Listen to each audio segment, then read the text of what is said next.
بسم اللہ الرحمن الرحیم۔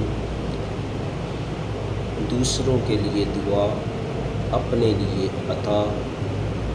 اس عنوان سے صحیح مسلم کی حدیث نمبر 6928 میں رسول اللہ صلی اللہ علیہ وآلہ وسلم نے ارشاد فرمایا کہ جو کوئی اپنے مسلمان بھائی کے لیے اس کی پیٹھ پیچھے دعا کرتا ہے تو جو اس کے ساتھ فرشتہ مقرر ہے وہ کہتا ہے آمین، اور تمہیں بھی اس کی مانند عطا ہو۔